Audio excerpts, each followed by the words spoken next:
अस्सलाम वालेकुम व्यूअर्स, कैसे हैं आप सब? आई होप आप सब ठीक होंगे। आई एम इरफान खान और आज हमने डिस्कस करना है जी मियोसिस को। सो स्टार्ट करते हैं जी। बिस्मिल्लाहिर्रहमानिर्रहीम। It is a type of cell division in which the daughter cell receive half the number of chromosomes as compare to the parent cell. ठीक है कि मियोसिस भी जो है वो माइटोसिस की तरह सेल डिवीजन की एक टाइप है जिसके अंदर डॉटर सेल जो है वो half number of chromosome receive करता है as compare to the parent cell. Meiosis के अंदर जो एक डिप्लॉयड पेरेंट सेल होता है वो डिवाइड करता है और 4 हिप्लॉयड डॉटर सेल जो है वो बना देता है। हिप्लॉयड का मतलब क्या है? वो सेल जिसके अंदर क्रोमोसोम जो है वो पेयर्स की फॉर्म में प्रेजेंट हो, मीन होमोलोगस पेयर। ये हम नेक्स्ट देखते हैं कि क्या होते हैं आगे। वाइल हेप्लॉयड का मतलब क्या होता है? The cells with half number of chromosomes. ठीक है, वो सेल्स जिनके अंदर क्रोमोसोम जो है वो पेयर्स की फॉर्म में नहीं होते। उसके बाद आगे है फेजेस ऑफ मियोसिस। सबसे पहले मियोसिस को किसने डिस्कवर्ड किया था? एक जर्मन बायोलॉजिस्ट ऑस्कर हार्टविग ने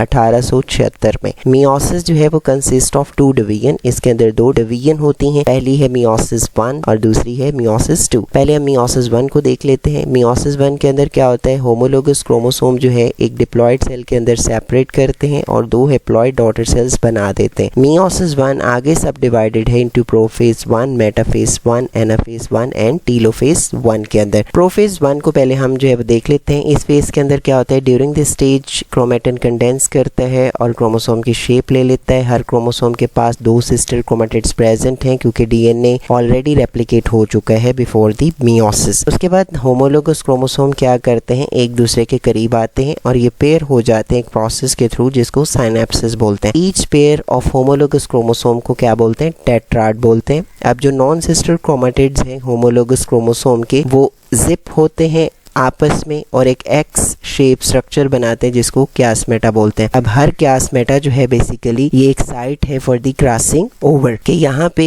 क्रोमोसोम जो है वो अपने पोर्शन को एक्सचेंज करते हैं between the non sister chromatids और क्रॉसिंग ओवर से ही जेनेटिक मटेरियल की रिकम्बिनेशन होती है। आगे हम नेक्स्ट डायग्राम देख लेते हैं। ये यहाँ पे जो है वो एक क्रोमोसोम है और ये दूसरा क्रोमोसोम है। ये जो आपस में जो है वो आपको ब्राउन ब्राउन शो हो रहे हैं ये बेसिकली सिस्टर क्रोमेटिड्स हैं और ब्राउन का ब्लू के साथ जो रिलेशन है that is non sister chromatids. अब आपस में इन्होंने पहले जो है वो एक दूसरे के करीब आए हैं, उसके बाद इन्होंने एक एक्स शेप जो है वो स्ट्रक्चर बना ली है जिसको क्यासमेटा बोलते हैं। क्यासमेटा के दौरान ये अपने पोर्शन को एक्सचेंज कर लेते हैं जिससे रिकम्बिनेशन होती है जेनेटिक मटेरियल के अंदर। कि जितने भी इवेंट्स प्रोफेज 1 के हैं वो प्रोफेज ऑफ माइटोसिस से मैच करते हैं। उसी जैसे न्यूक्लियर डिसअपीयर होता है, न्यूक्लियर एनवेलप ब्रेक होती है, सेंट्रियोल ऑपोजिट पोल की तरफ जाते हैं और स्पिंडल फाइबर बनाते हैं जिसके साथ क्रोमोसोम अटैच होते हैं। आगे मेटाफेज 1 के अंदर क्या होता है कि ये जो टेट्राड है वो अटैच होता है स्पिंडल फाइबर के साथ और अपने आप को अलोंग द इक्वेटर जो है वो अलाइन कर लेते हैं। तो इस वजह से